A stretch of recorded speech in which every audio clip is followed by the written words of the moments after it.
Садыр Жапаров Кыргызстан светтик статусун өзгөртпөйт. Жаңы шайланган президент Садыр Жапаров британиялык абройлуу Financial Times басылмасына маек курду. Ал жарандык коом анын бийликтин узурпациялоо аракет кылган деп негизсиз айыптап жатат деп эсептейт. Мен Кыргызстандагы каталарды оңдоо жоопкерчилигин алдым. Мен өзүмө толугу менен диктатураны калыбына келтирбейм деп ишенем. Демократиялык адаммын. Мен диктатура деген эмне экендигин билем. Мен акыйкатсыздык эмне, мыкаачылык жана мыйзамсыздык эмненин билдирерин билем, деди мамлекет башчысы. Ошондой эле ал жаңы система бир кишинин бийлигин орнотпой тургандыгын билдирди. Кыргыз Трамп болгонуна жооп кылды. Ал өзүнүн күчтүү мандатын колдонуп, коррупцияга каршы кеңири күрөштү баштай тургандыгын белгиледи.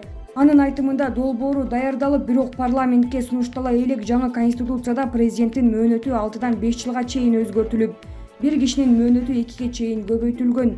Жаңа документ Кыргызстандын светтик республика статусун өзгөртпөйт жана чет элдик инвестицияларды коргоо боюнча катаал чараларды камтыйт, деди президент. Ал чет өлкөлүк инвесторлорду тартуу үчүн өлкөнүн биринчи адистештирилген мекемесин түзөрүн баса белгилеп, республиканын экономикасын жакшыртуу үчүн чет элдик капиталды милдеттүү деп атады. Биздин алган милдеттемелерибиздин бардыгы аткарылат. Биздин эл аралык өнөктөштөр менен болгон мамилебиз узак мөөнөттүү келечекте туруктуу бойдон калат, деп кошумчалады мамлекет башчысы. Улак коом чекит пресс. Кытайдын карызынан кутулуу үчүн эмне кылуу керек? Кытайга ТЭЦти датка кеминдик карыз үчүн алдырып жибербөө үчүн тез арада атайын фонд ачуу зарыл. Чыккынчылык келишимди ратификациялоого добуш берген ар бир депутатка 1 миллион сом, ким кол койсо 100 миллион сом айып салып, атайын фондко төгүү керек. Азыркы жаңы бийликке кошомат кылып шайпаңдаганына карабай, мурда кызмат абалынан пайдаланып, ичип жеген эр-кулдарды кармап жана чала була камап, мүлкүн мамлекеттин карамагына өткөрүп, кайра эле ошол фондко төгүү керек. Мындан тышкары өлкө бийлиги башка байларга да карызга кошумча кошкула деп салык салып, ал каражаттарды да фондко төгүп, Кытайдын карызынан тез арада кутулуу керек. Башка жол жок. Башка жол бул Кытайдын басып алуусунан коркуп, бийликке кыжыры кайнаган эл карыздан кутулуу үчүн көтөрүлүп чыгып, ичкиш жегичтердин жана байлардын үй мүлкүн басып алып, аны карызга которуу жолу болуп саналат. Бирок бул жол бийлик талашкан оппозицияга жол ачкан, кандуу жана өлкөнүн анархияга алып бара турган коркунучтуу жол болгондуктан, элди мындай кырдаалга жеткирбей өлкө бийлиги чечкиндүү киришип, эч кимди аябай катуу аракет кылуусу учурдун мезгилдин талабы. Эртең кеч болот, деп бөлүшөт Абдымамбет Сариев өзүнүн Facebook социалдык баракчасына. Премьер-министр Камчыбек Ташиев же Артем Новиков болот, мындай пикирин Жогорку кеңештин депутаты Дастан Бекешев билдирди. Анын айтымында кийинки жумада ким өкмөт башчы болоору белгилүү болуп калат. Менден сурашып жатат, СДПК фракциясы качан жыйын өткөрүп, ким жаңы өкмөт башчы болоорун аныктайт деп. Биринчиден, СДПК фракциясы көптөн бери жыйындарды өткөрбөй калган. Эми деле жыйын өткөрүшүнө күмөнүм бар. Менин оюмча, көпчүлүк коалиция премьер-министрликке кимдир бирөөнү сунуштабайт. Өкмөт башчыны президент сунуштайт. Бул Новиков же Ташиев болот. Көпчүлүк коалиция аны бекитип гана берет, дейт Бекешев. Булак репортер чекиткейжи. 6 миллиондон ашык калкы бар бир бүтүн мамлекеттин Жогорку кеңешинде 120 депутат олтурушат. Элдин ичинен аябай тандалып, эл өкүлү даңазаланып, бүткүл кыргыз элинин тагдырын чечүү үчүн парламентке барышат. Ошол 120 штук калк ичинен калкып чыккан каймактарга биз өз тагдырыбызды тапшырып койгонбуз. Жакшы мыйзамдарды чыгарышат деп. Мына ошол биз ишенген адамдарыбыздын биринин өнөрү. Бул адам жөн эле депутат эмес, жашы 70-ке таяп калган аксакал. Бир убактарда институтта студенттерге сабак берген мугалим, түгүл кафедра башчысы болуп эмгектенген кыйындардын бири. Кыргыздар өлгөн экенбиз. Эгер эле 6 миллион калктын арасынан тандалып чыккан азаматыбыздын жүзү ушул болсо, мандатын тапшырсын. Мындай көпкөн өзүнөн кетип кутурган, оозу бузук эл өкүлүнүн 1 секундта депутаттык мандатты кармап олтурууга моралдык акысы жок. 6-чакырылыштын депутаттарынын дээрлик 80% дал ушул депутат сөрөйдүн аяк биягынан чыгышат. Себеби буларды Атамбаев электен өткөргөн. Өзү кимдерди электен өткөргөнүн жакшы билген үчүн коркпой туруп, чимкиликтер деп атабадыбы. Айттың кайран депутаттык мандат, аксакал деген сый урмат, деп бөлүшөт Шамурза Бөрүкулов өзүнүн Facebook социалдык баракчасына. Масалиев Жолдошбаевдин мес сагасы Жогорку кеңештин көрсөткүчү.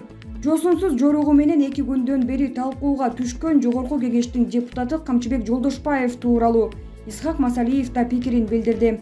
Экс-депутат Масалиев жалпы Жогорку Кеңештин элге болгон мамилесин Жолдошбаевдин кылыгына салыштырган. Уялчак депутат Камчыбек Жолдошбаев 2 күндөн бери интернет сахнада жүрөт. 3 бармактуу комбинацияны көрсөтүп мессага деп. Бир ой, ушул мамиле жалпы Жогорку Кеңештин депутаттарынын көрсөткүчү. Мыйзамсыз мөөнөтүңөрдү узарттыңар десе мессага, мыйзамдарды одоно түрдө буздуңар десе мессага, кеткиле десе мессага. Жөнөкөй жарандардын жана бийликте отурган кишилердин ортосундагы ажырым өсүп баратат. Түшүнбөсөң камап таштайбыз деген экс-депутат. Булак репортер Чекиткейжи. Илим Карыпбеков 2 досту кучакташып куттукташат деп ойлодум эле. Илим Карыпбеков социалдык тармактарга жүргөн президент Садыр Жапаров менен УКМКнын төрагасы Камчыбек Ташиевдин кол алышып куттукташкан сүрөтүнө өз пикирин билдирди. Анда кызык, мен эле ошону ойлоп койдум десем, көп адам дагы ушул жерден достчулук кучакташууну күтүшкөн экен.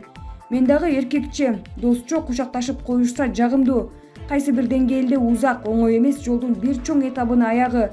Алдыда мындан дагы чоң сыноолор турат. Ошого бекем болуунун символу болуп калат эле деп ойлодум. Бирок расмий протокол жолтоо болсо керек. Эми расмий протокол ушундай мыйзам боюнча, эрежелер боюнча туура, эл аралык коомчулук туура эмес ойлоп калат деген ушул сыяктуу көп нерселер боюнча. Албетте мунун баары керек, бирок айрым учурда ошол эле элдин, коомчулуктун кызыкчылыгы үчүн кесепетинде элге зыян тийбесе, кайра пайда алып келип дукту рухту көтөрө турган иш-аракеттер болсо кылыш керек деген ойдомун. Мисалы, ушул учуру 2 достун кучакташуусу расмий протоколду бузган менен элге өтө чоң таасир, толкундануу, достчулукка ишенүү, кыйынчылыкты бирге өткөрүп, адилетке күрөш аягы жакшылык менен бүтөөрү тууралуу чоң өрнөк болмок. Же дагы бир мисал, Садык Шердин Курманжан тасмасында Камчыбек дарга асылаар алдындагы учурда Курманжан экөөнүн кезигишүүсү эмнегедир мен үчүн супсак, өтө эле эмоциясыз болгон. Курманжан уулу Камчыбек менен сөзү жок, көз караш менен сүйлөшкөнүн көрсөтүүгө аракет кылган. Садык агайдан сурасам, тарыхый фактыларга жакындаттык деп жооп берди эле. А бирок эсиңиздердеби, Улуттук банктын буйрутмасынын негизинде 50 сом банкнотуна арналган роликтеги Курманжандын образы. Курманжандын образы абдан күчтүү, каардуу, чечкиндүү берилип, өлкө үчүн өз жанын эле эмес, уулунун башын сайганы жоолугушууда Камчыбекке өлүмгө тике кара деп катуу айткандыгы. Мага жана көп адамдарга бул ролик тереңирээк таасир калтырган. Балким тарыхта андай болгон эмес, бирок азыркы муун, заман жана элдин рухун көтөрүш үчүн ушундай протоколдон тышкары кадамдар керек. Булак компромисс Чекиткейжи. Достор, буйруса Финпол иште. Силердин колдооңор эле керек. Инаугурация бүтсүн деп сөз бердим эле. Акча чечпейт, Жумалиевдин акчасына алданбайбыз. Эми достор, силерден поддержка эле керек. Эң маанилүү кагаздар табылды. Маанилүү офистери тинтүү жүрүп жатат. Спецназ иште, деп бөлүшөт Сыймык Жапыкеев өзүнүн Facebook социалдык баракчасына. Финпол Кубанычбек Жумалиевдин уулу менен тууганын кармады. Экономикалык кылмыштуулукка каршы күрөшүү боюнча мамлекеттик кызмат Кубанычбек Жумалиевдин уулун жана жакын тууганын кармады.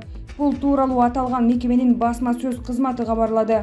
Арызда депутат менен анын туугандары чет элдик инвестордун ишенимине кирип, 1 миллион АКШ долларына бааланган жабдууну алып, 200 000 долларын эле төлөп берип, калган 800 000 долларды бербей койгону жазылган. Буга чейин германиялык БФ аттуу жаран менен Жумалиевдин жакын тууганы ээлик кылган АЮК жоопкерчилиги чектелген коому жалпы суммасы 1 миллион АКШ долларынан турган минералдык суу куюучу жабдууну депутат Жумалиев жакынына каттатып койгон. СК жоопкерчилиги чектелген коомуна алып келүү келишимине кол коюшкан. 28 январда АЮК жоопкерчилиги чектелген коомунун директору менен 29 январда СК жоопкерчилиги чектелген коомунун жетекчиси чет элдик жаранга ири өлчөмдө материалдык зыян келтирди деген айыптоо менен кармалып, Бишкек шаардык ички иштер башкармалыгынын убактылуу кармоочу изоляторуна жеткирилди. Азыркы учурда Жумалиевдердин үй бүлөсүнө таандык университеттин аймагында жайгашкан фирмалардын кеңселеринде ыкчам тинтүү иштери жүрүп жаткандыгы белгиленди. Финпол тарабынан кармалгандар Жумалиевдин уулу Элнур Жумалиев жана тууганы Султан Мырзабеков болгон. Булак медиа центр Чекиткейжи.